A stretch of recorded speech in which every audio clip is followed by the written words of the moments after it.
yeah, you could certainly revise your zoning ordinance. We've struggled a little bit over the years with how to handle some of these temporary activities. You know, some of these go on and you don't really know about it. You know, Jake's Fireworks was permitted probably 5 years ago as a special land use by the Planning Commission in their current site. They haven't had to come back here because they've always come back in, like, reoperated within that year before their approval would expire. They get close, right? They get to like 355 days, but they never get to a point where it expires, and they do the exact same thing every year. So like Jake's, for example, was operating somewhat awkwardly, admittedly, but they're operating under an existing special land use for that exact spot, for that exact site plan, and they haven't changed it in years. You know, this would be, you know, could be a similar type of arrangement because it's being processed the same way as an open air business. But yeah, certainly moving forward, you could look to amend your zoning ordinance to be more restrictive or to limit the type of things that are sold, or limit this, you know, the area, you know, how much space they're taking up or something like that. Or you could revise the temporary sales and temporary uses section of the ordinance completely and address a whole bunch of these issues. I'm not completely sure on how to do it right now, but that is certainly an option moving forward. Is that the Planning Commission could attach, if you approved it, you could attach a condition of approval that says only for 2023 and not for any subsequent years thereafter. And then you could explore changes to the ordinance after the fact and, you know, change or not, you know, depending on what you want to do, you could look at different ways to deal with that in zoning, if this is something that you're concerned about. Could we get money from all their sales? I don't know. I mean, not really. I mean, not through your zoning process, no. I mean, if they're coming in periodically, we should be able to get something for what they're selling. Yeah, but you can only recoup, you know, my expertise is limited to the zoning and planning process, and like Mike said, you can only recoup your fees or your costs, right? So the application fee, you know, pays you guys, it pays for the publication, it pays for staff time processing the application and all that other stuff. The escrow fee that they have to put forward pays for us and the other consultants that would be necessary for an application like that, and you can't take any more than that. You give the rest of it back, and you can't be, for lack of a better word, the city can't be turning a profit to its planning and zoning office. So, you know, if there was a different way to accomplish that, I would know what it is. That's not my area of expertise. Michigan law would, we don't levy. The only thing you could probably is if we were a state that had local sales tax, you could probably levy local sales tax on the sales, but we don't have local sales tax in Michigan, so that'd probably be your only way to do it. Do food trucks fall under the same category? Food trucks there's a separate ordinance for that. So there's a, what's it called, mobile food vending or something like that. There's a separate ordinance that City Council adopted maybe 5, 6, 7 years ago that makes food trucks register with the city, and there's a permit fee that they pay there. And Yeah, there's an annual fee or a one-time fee. So you have an option. You can either pay the one-time fee or the annual fee, but I think it's like what, $150 for one day and like $300 for the year. So it's $300 for the year for private property and city property, and $150 for private for the year. I'd like to add something that my take on this was the fact that if there was a storefront fireworks here in town and they were selling fireworks and Jake came in, I think I would want you to give the same consideration that we gave considering the dealerships as we would that. So any vendor, if somebody came in and tried to compete against Marty and selling Cherry Republic, whatever it is, they'd come and ask for the special usage, we would consider how does that affect the rest of the business. I don't think this is just one-on-one with a dealership and her. I think it's across the city once we set this up, how does that look going forward with all our merchants? How does it affect them?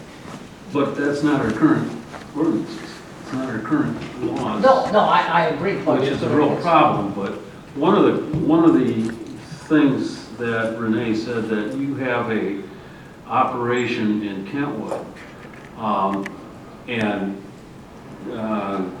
I'm sorry, your name? Drew. As Drew explained, a lot of their mechanics and salespeople were getting questions on cars that were faulty for whatever reason. It seems to me as though it would be incumbent upon us to say, you must notify each person that buys a car there of that location, what their capabilities are, what they can do, that sort of thing, so that if they do have a problem, they go there instead of to our local dealers. I mean, to me, that makes some sense that this is not a local dealership. And it seems to me as though that sign should also, there should be a sign posted within the tent to that extent. And even on your flyers, frankly. I mean, your flyer goes out in the mail or however you deliver them, it just seems to me as though that portion of it should be on there, that there is a relatively local location for resolution of any problems that come up. That to me makes more sense than, calling us and saying, we got to send you to Ohio. I mean, that doesn't make any sense to me whatsoever. So I would make that a condition, certainly, going forward. For reading site plan review standard A, use, which was brought up in the public comments, it says uses proposed will not adversely affect public health, safety, or welfare.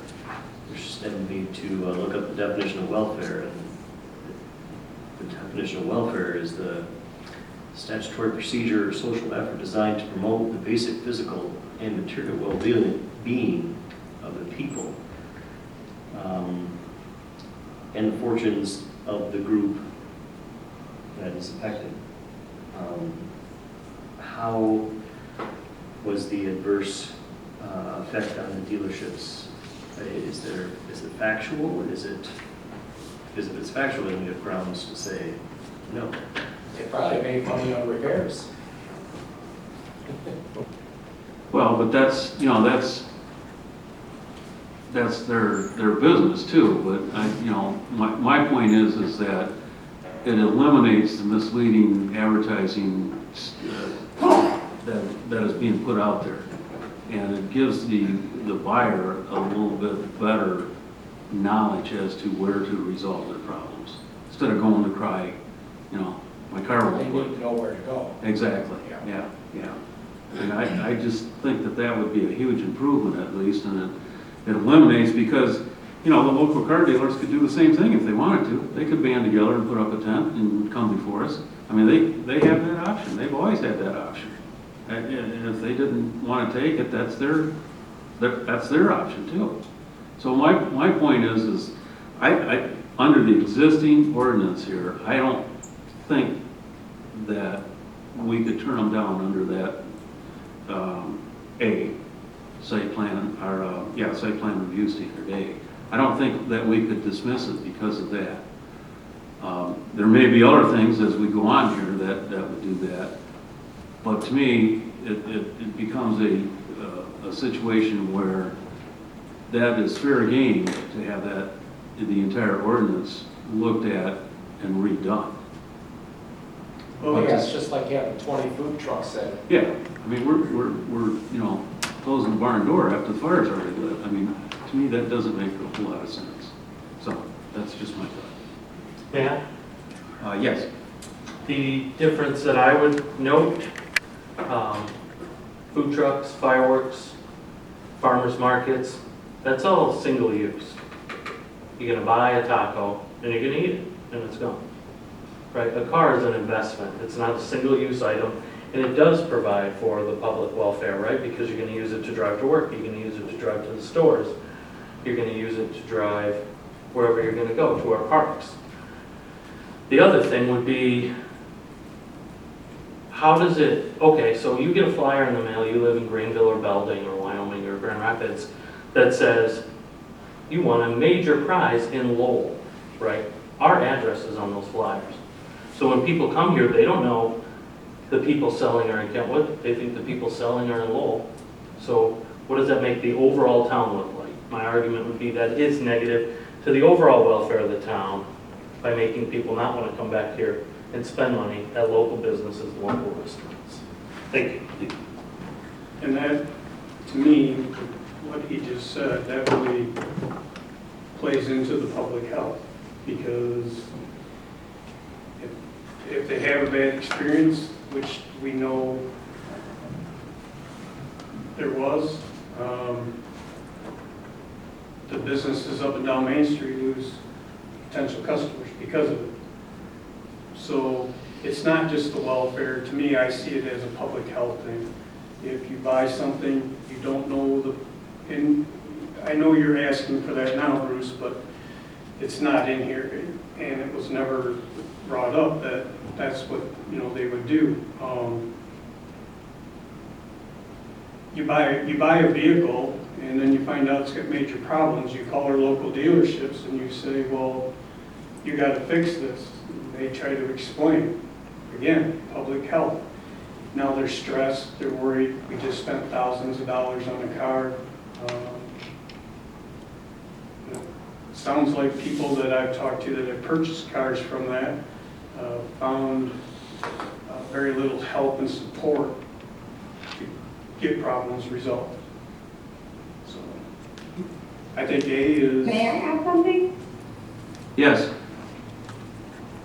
I just want to say, much like the way that we get our vehicles is much like any other local dealer. We get them from trade-ins, we get them from auto auctions and such. We are not out to sell vehicles that have any issues. It does happen with used vehicles. We do not make profit off of our service center. We don't have a specific service center. We outsource. We have a partnership with the service center. So we don't make money off of servicing these vehicles. And, as I believe somebody had mentioned, they need to know that they're buying vehicles from us. It is on the advertising. The dealership address is on the advertising. It is on all their paperwork. There is a sign inside the tent. There is a permit from the state inside the tent. So there are several different places where it does give them our address and our name. I would be happy to add maybe little business cards that have that information to them or something of the sort. But I feel like we're kind of getting this, we are selling vehicles that have issues, and that is not our intent at all. However, we are a used car dealership, so, they're not brand new cars. So I kind of wanted to point that out. Thank you. Can I ask, if you have an established location, why aren't you just promoting a sale to bring customers to your location? That's why I said, I feel like you're playing off the fact that they've spent millions making their car lots look wonderful. Yep. Why make people come here to a pop-up shop instead of to your place in Kentwood? Because we're advertising further out than our dealership, so we're bringing the vehicles further away from Grand Rapids into Lowell so that we can get closer to some of the customers that are further away from Grand Rapids. So we're trying to just expand our reach a little bit. It is honestly nothing to do with the local dealership. I didn't even know that they did a bunch of new stuff to their dealership. So good for them, but that was not the intention. The intention is to kind of widen our market area and get people. They just opened at the beginning of last year. So they're kind of just trying to get their name out there and get people to know who West Michigan Auto Exchange is. They do have intentions to eventually expand into other counties. The way that the state works is you're only allowed to do these tent sales in your counties. So they try to do them, around Kent County so that we can see where the good market areas are. Where do we want to build our next dealership? So we're not trying to steal the other dealerships' traffic. We're just trying to see, we're trying to capture some more customers for ourselves and just be, like I said, advertise more south and east than what we are currently reaching. At this point, I'm going to close the public portion again, one more time. And Is there a motion to accept or deny the site plan review standards A through F? Yeah, I'll make that proposal, What is your proposal? that we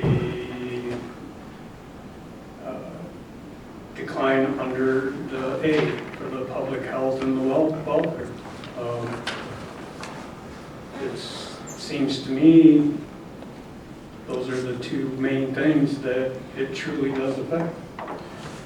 Is there a second to that? Second that. Mr. Chair, can I speak? My concern is if there's any legal ramifications for denying this. Maybe the suggestion is before you deny, maybe you table, and get an interpretation from the city attorney on this to whether or not the concerns you have meet the ability to deny it. Maybe that's better than just denying it, because, like I said, there may be ramifications by just outright denying it, and maybe the city attorney should weigh in before you do that. I guess regardless of how this goes, I would like to, at some point in this sort of near future, take a look at the ordinance that all of this fall under so that we can kind of clean up some of these concerns going forward. And again, depending on how this goes, if it is approved to have that condition of this year, not going forward, so that there isn't a next year. But yeah, I would also be in favor of, tabling to get. You want to make that motion? Sure. Oh, you have a motion on the floor and a second, so let's vote on that first. Oh. Or have further discussion or whatever Mr. Chambers wants to do. You want to withdraw your motion?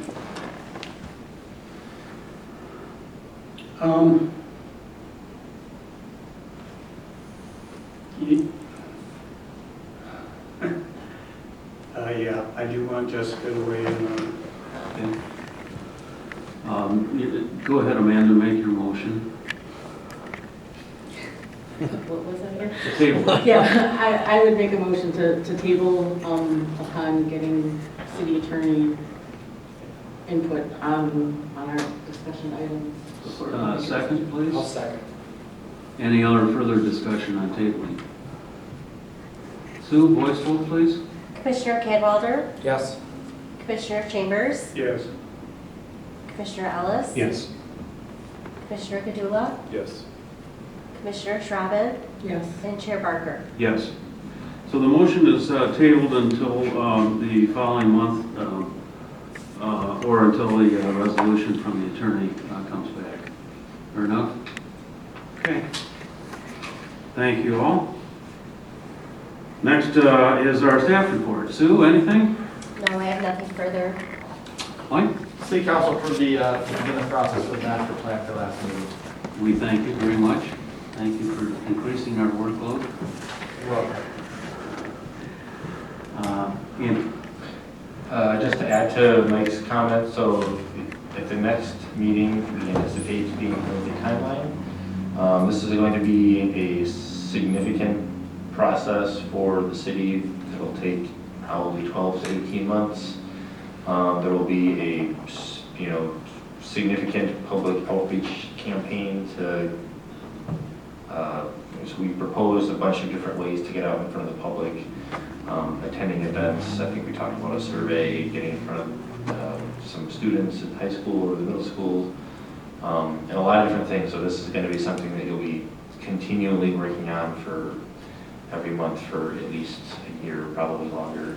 So there's going to be a lot of reading and writing and input and discussion from you all as planning commissioners as we move through this process. And we will kick it off next month, and we're excited to get started. They're fun to do. They're good exercises for the planning commission to really get you thinking long-term about sort of what your vision is for the community. I think you've all been on the planning commission for a while now, so you know what's going on. You obviously know the city very well, and it's kind of a good opportunity for this commission and for the city council to sort of put its stamp on growth and development in the city for a while. Well, thank you. Thank you for leading us and doing that, too. Commissioner remarks, Mike? Good. Dave? How's the city coming on getting us some pontoon docks? Not a We clue. need some docks put in for pontoons. First I've heard of it. First I've heard of it. Could that No, I've be a, asked it a few times. Oh, you could have? that be a DDA development? Could that be a DDA? Just give me some wood and stuff, I'll build it. Let me talk to the DPW director. Yeah, let's start that conversation. Okay, Mark? done. Good. Marty? No, I'm good. Tony? I'm good. Joanne? Good as well. And I'm good as well. We'll see everybody July 10th, I believe it is. There will not be a city council meeting before us next month. Right. They're off. So we will have an opportunity to do the sign ordinance and possibly take a look at the car situation. So that'll give us something to do. Any questions? An adjournment, please. I'll make a motion to adjourn. And second? A second. All in favor, please say aye. All right. We stand adjourned.